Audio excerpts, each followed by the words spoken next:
બેઠી હોય ને ખુશફુસ ખુશફુસ જ કર્યા રાખતી હોય, કોઈ દી મારી મદદ ન કરાવે. કેટલા દી રોકાઈ છે. હમણાં આવશે ને કહીશે, ભાભી થેપલા બની ગયા, મારા ચિંટુને તો દૂધ જોઈશું બોર્નવિટા વાળું. ચિંટુડો આવી છે તો કેટલા દી રોકાઈ છે, જઈશે જ નહીં, જાણું નામ જ નહીં લે. જ્યારે આવે ને ત્યારે મહિને મહિને જાય.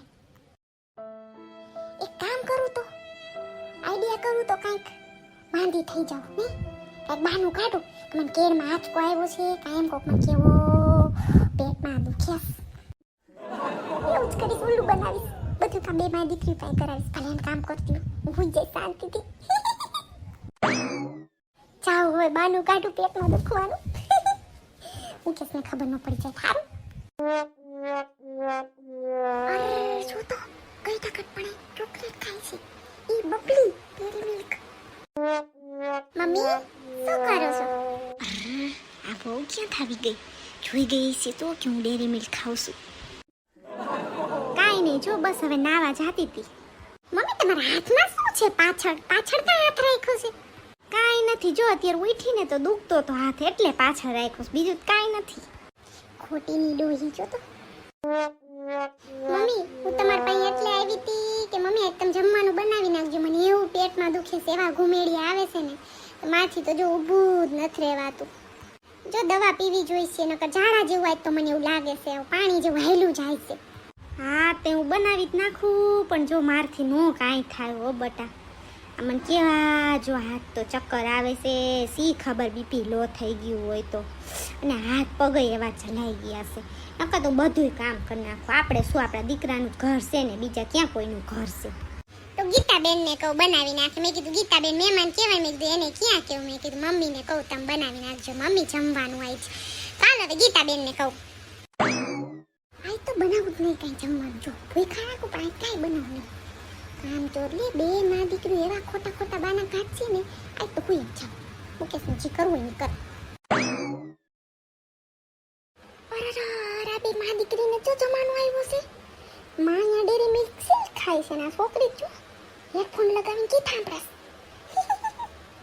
માં દીકરી બે મોડર્ન બનવા નીકળી.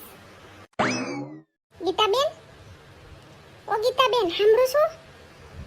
ગીતાબેન, हेलो गीताबेन. डिस्को दीवानी ओहो ओहो डिस्को दीवानी ओहो. ए गीताबेन સાંભળો. હા ભાભી શું કહો છો? ગીતાબેન આ કાનમાંથી કંઈક કાઢો તો સંભળાય તમને. ક્યારની રાયડું નાખું છું. શું કહો છો ભાભી? એ ગીતાબેન હું ક્યારની રાયડું નાખતી હતી, ક્યારની તમને બોલો છું, તમે સાંભળતા જ નતા. લે તમને આવો શોખ છે ગીત સાંભળવાનું, ડિસ્કો કરવાનું? ક્યારની જોતી હતી ઉભો ઉભો તો કેવો ડિસ્કો કરતા હતા. ના ભાભી હા પડ્યું તું ના તમે કીધું લાઈ તો સાંભળું કેવું વાગે છે, મજા આવી, પછી સાંભળવા માંડી. તમે બોલાવતો તને મને કાંઈ ખબર જ નથી. આ ઈ જો આ તમારા ભાઈનું છે, ये પેલા આવું બહુ સાંભળતા તમારા. તમે બે ભાઈ બેન હરખા છો લે ને, એ આવો ડિસ્કો કરતા જો જોતી. એ ભાભી તમે આવ્યા, તમે બોલાવતા મારે કંઈ કામ હતું તમારે? હા જો હું એટલે આવી હતી. આજ મને બહુ જ પેટમાં દુખે છે, કેવા ઘુમેડી આવે છે, ઝાડા જેવું થઈ ગયું છે. તો મેં કીધું લાઈ કહી દઉં ગીતાબેનને. મેં કીધું તમે જમવાનું બનાવી નાખજો ને ગીતાબેન, હું સૂઈ જાઉં થોડીક વાર, મને જરાય હિંમત નથી થતી, નકર તો હું જ બનાવી નાખું. પણ ભાભી મારે તો હમણાં ચિંટુ જો રમીને આવશે ને તો મારે લેસન કરાવવું જોઈશે, નકર તો રોયાનો છે ને ભૂલી જાય છે, પછી ભણવા જાય છે ને માયા રહી જાય છે.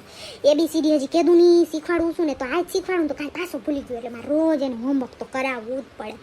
હું બનાવી તો નાખીશ પણ મોડું થઈ જશે થોડુંક, પછી માને ખાવા જોઈશે ને, મમ્મી રાયડું નાખશે પછી ભાઈને ખાવા દેવું જોવે ને, નકર તો બનાવી નાખું ભાભી. સારું તો ગીતાબેન બનાવી નાખીશું, કાંઈ વાંધો નહીં, તમે શીખવાડો ABCD. પેટમાં દુખે છે, બેઠા બેઠા બનાવી નાખીશ, બીજું તો હવે શું થાય. મારી દીકરીને ડિસ્કો કરવો તો ત્યારે કાંઈ નહોતું થતું, ત્યારે એવું થયું કે ચિંટુને લઈ લેસન કરાવી લઉં. હવે બધા બાના છે બાના, બે માં દીકરી એવી કામની ચોર. મારા તો ભાઈ જ ફૂટલા છે, આવી નણંદુ ને આવી હાવ છે.